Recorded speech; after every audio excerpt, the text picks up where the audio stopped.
Saben que siempre me impresiona en la vida cómo un evento, cómo un suceso puede cambiar la historia del mundo.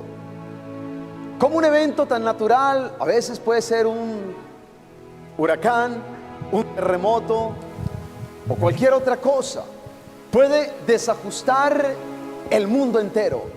Hoy estamos frente a una pandemia, el coronavirus, que podemos decir ha trastornado el mundo entero. Hoy solamente se habla del coronavirus. Hoy el mundo entero se ha visto forzado a cambiar sus planes, a cambiar su forma de vida, a cambiar su rutina, todo a causa de un virus que, podemos decir, nos ha hecho resguardarnos en nuestras casas. Ha cerrado hoteles, ha cerrado supermercados, ha cerrado teatros, ha cerrado salas de diversión, ha cerrado estadios, ha cerrado incluso hasta nuestros propios templos. Y frente a estas circunstancias, frente a esta tragedia humana, podemos decir, ¿qué podemos hacer? ¿Cómo podemos responder? Bendito sea Dios, que siempre a través de su palabra tiene una luz para iluminar nuestro camino, especialmente en momentos de dificultad como el que estamos hoy enfrentando, precisamente a causa del coronavirus.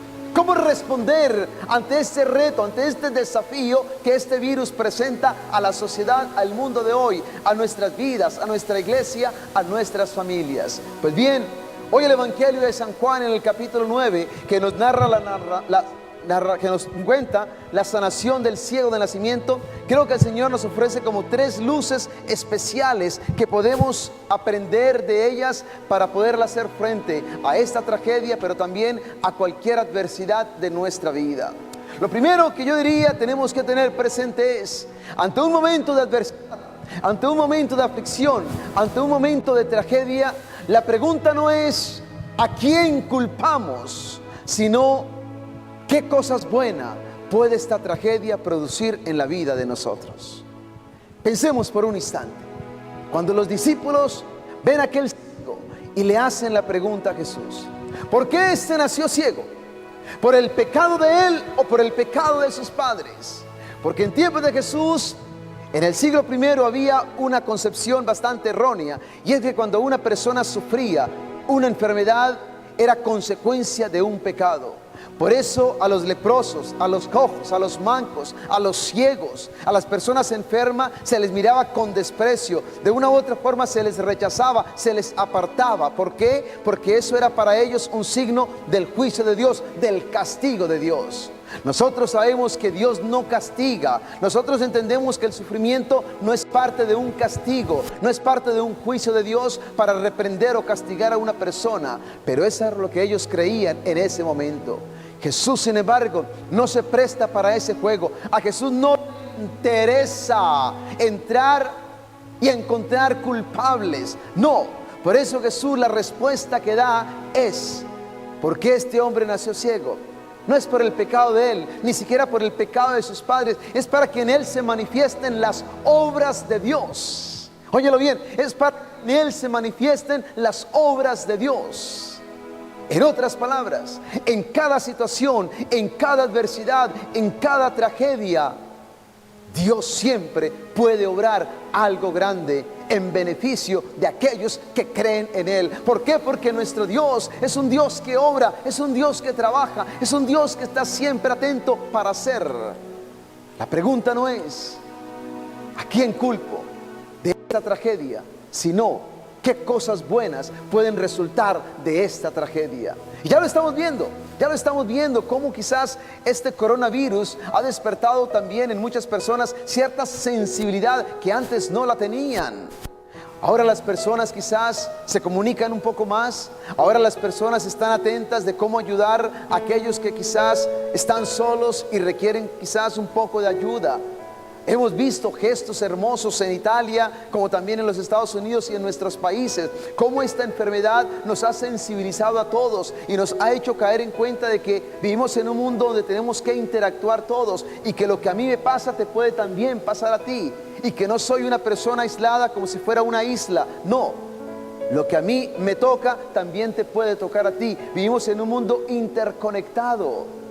Qué importante es entender entonces que cuando la aflicción, cuando la pena, cuando la tragedia toca nuestras vidas, no tenemos por qué empezar a buscar culpables, sino más bien encontrar cuál es el resultado, qué cosas buenas, qué de bueno puede resultar en medio de esta situación.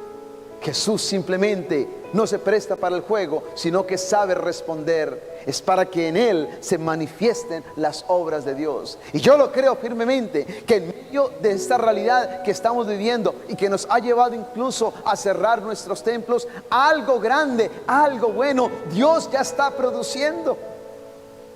Me decía una persona el otro día precisamente, hablando de cómo hemos tenido que cerrar las iglesias, y pues las personas no pueden ir a los templos ahora a celebrar la Eucaristía como estás tú en este momento en tu casa viendo la Eucaristía, aunque quisieras quizás estar aquí. Me decía esta persona: padre, ¿sabe algo?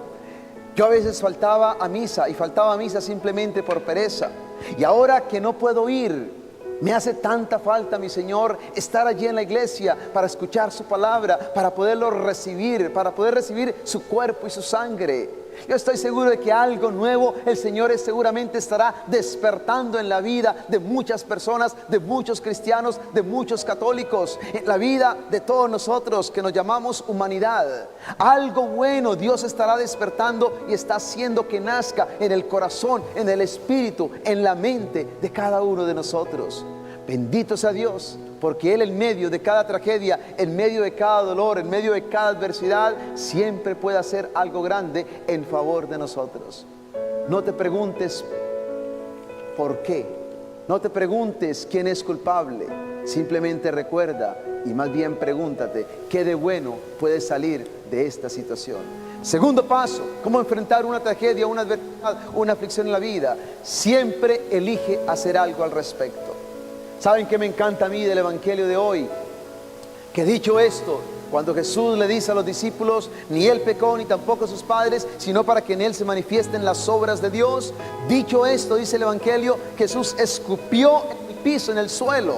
Luego con saliva hizo un poco de arcilla, de barro, y se lo untó en los ojos al hombre. Qué interesante, Jesús no se presta para caer simplemente en un juego de palabras. Jesús elige hacer algo al respecto. Yo quiero que ustedes vean la diferencia entre los discípulos y Jesús. Para los discípulos, aquel ciego de nacimiento simplemente era un tema de debate. ¿Quién pecó? Para Jesús era simplemente una oportunidad para hacer algo en favor del ciego. Ahí está la gran diferencia entre Jesús y los discípulos. Para los discípulos simplemente el ciego es cuestión de un debate, un altercado, un diálogo. Simplemente vamos a polemizar sobre este asunto.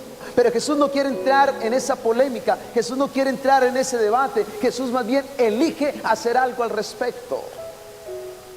Ante las tragedias de la vida, como el coronavirus por ejemplo, tenemos dos opciones: o simplemente prestarnos al juego de caer en palabras, o podemos hacer algo al respecto. Hoy quisiera invitarte, ¿sabes para qué? Para que dejemos a un lado tantas palabrerías. A veces tenemos demasiada información y estamos quizás todo el día hablando del coronavirus, y es como el único tema del cual tenemos que hablar. No, hagamos a un lado quizás tantas palabras y más bien aprovechemos el tiempo para hacer algo productivo para nuestra vida, pero también para la vida de nuestras familias y de otras personas que están a nuestro alrededor. Yo pienso, por ejemplo, la oportunidad que los padres de familia ahora tienen para compartir más de cerca con sus hijos, para jugar con sus hijos, para leer un buen libro con sus hijos, para escuchar a sus hijos, para quizás verse un buen programa de televisión con sus hijos. Pienso en la oportunidad que tienen ahora los esposos de encontrarse frente a frente, dejar a un lado quizás algo, enterarse en la relación, compartir el uno con el otro, sentarse y de pronto tomar simplemente una taza de café y estar allí el uno cerca del otro. Pienso en las familias que a veces no se quieren encontrar, que a veces se evitan. Qué bueno que ahorita de pronto aprovechemos estos espacios forzados, por así decirlo, para encontrarnos como personas, para abrir nuestro corazón, nuestro espíritu y hacer algo al respecto. No es hora de hablar, es hora de hacer, y haz lo que tienes que hacer. Si en este momento, por ejemplo, tú sabes que tienes que cuidarte, la salud de otros, pues tenemos que hacerlo. Es hora de actuar, no es hora de hablar, es hora de actuar. Escuchamos tanta información, pero hagamos a un lado la información. Ahora es, ¿qué tengo que hacer yo? ¿Qué es lo que me toca hacer a mí? Primero, para permanecer sano, pero también para evitar que otros se enfermen y así evitar la propagación de pronto de este virus. No es hora de hablar, es hora de hacer, y es lo que Jesús nos enseña en el Evangelio de hoy. Pero tercero, ante una tragedia, ante un dolor, ante una aflicción, siempre podemos entender que podemos pasar por medio de una adversidad a una vida mucho mejor. Y que lo que hoy es una adversidad, que lo que hoy es quizás un mundo de oscuridad para ti, es la oportunidad para que puedas ver la luz. Qué interesante este hombre. ¿Saben por qué me apasiona este ciego de nacimiento? Porque cuando Jesús le da la orden y le dice, ve a la piscina de Siloé y lávate, dice el Evangelio que el hombre fue, se lavó y regresó con vista, regresó viendo. Este hombre no se quedó sentado. Este hombre que estaba acostumbrado a pedir limosna no se quedó allí resignado a su situación, sino que hizo un movimiento. Él se puso de pie, él caminó, él fue, se lavó. Yo quiero que ustedes noten las acciones propias de este hombre. Él no se resignó de pronto a vivir en esa situación y a encontrar culpables de su desgracia. No, no le importaba tampoco quedarse resignado a esa situación de vida para siempre, encontrando culpables de su circunstancia. No, él hizo algo por él mismo, él obedeció, él caminó, él se lavó, y por eso fue que recobró la vista. Y por eso pudo decir y dar testimonio: yo era ciego, mas ahora veo. Qué interesante. Podemos decir que la vida de aquel hombre cambió absolutamente, quedó transformado totalmente, tanto que dice el Evangelio, discutía, era el mismo que antes pedía limosna. ¿Por qué? Porque este hombre ahorita lucía diferente. Ahora había brillo en sus ojos, ahora sus piernas estaban firmes, ahora hablaba con convicción. Ahora ya no hablaba para pedir limosna, sino para dar testimonio de Cristo. Ese hombre que él en un principio que simplemente era un profeta, ahora confiesa como Señor, y dice el Evangelio que se postró, lo adoró. ¡Qué hermoso! Aquel hombre que estaba en esa condición de oscuridad, ahora ve la luz y tiene la oportunidad de dar testimonio de aquel que le sanó. En medio de cada adversidad, tú y yo podemos levantarnos. En medio de cada adversidad, tú y yo podemos encontrar una oportunidad para crecer, para ser personas nuevas. Hoy quisiera invitarte, ¿sabes para qué?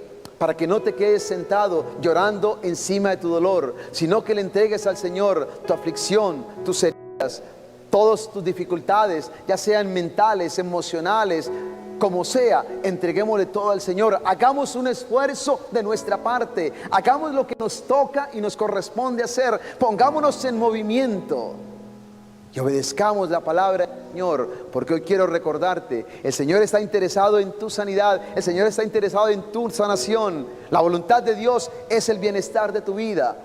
Por eso, enfócate en tu sanidad. Sanidad mental, sanidad emocional, sanidad espiritual, sanidad física, sanidad total. El Señor lo desea, también deséalo tú. Enfócate en esa sanidad que el Señor quiere hacer en tu vida. Ponte de pie, camina, obedece, haz lo que tienes que hacer para que recibas hoy la bendición de Dios. Porque nuestro Dios es un Dios que trabaja de noche y de día, y Él no descansará hasta que haga esa gran obra en tu vida. Ánimo, que Dios te ama. Ánimo, que todo es posible para Dios. Ánimo, porque la palabra final no la tiene una persona, no la tiene una enfermedad, la tiene Dios Todopoderoso. En Él confiamos, a Él lo abrazamos en este día con fe y nos sometemos siempre a su voluntad, pidiendo gracia, bendición y sanidad para nosotros, para nuestras familias y para el mundo entero. Que Dios te bendiga y la fuerza de su Espíritu te acompañe, ahora y siempre, así sea. Hola amigos, hoy bendigo a Dios por tu vida y quiero darte las gracias por el apoyo incondicional que le estás dando a este programa Palabra Viva. Quiero invitarte para que nos sigas apoyando, para que te suscribas y así puedas obtener la exclusividad de los temas que semana tras semana voy a desarrollar para tu crecimiento espiritual. Gracias una vez más por este gran apoyo. Pido a Dios para que te sostenga, para que te bendiga y sobre todo para que te puedas unir a este esfuerzo que estamos haciendo de hacer posible que el mundo entero sea tocado por el poder de Jesucristo y de su palabra. Que Dios te bendiga y gracias por tu apoyo.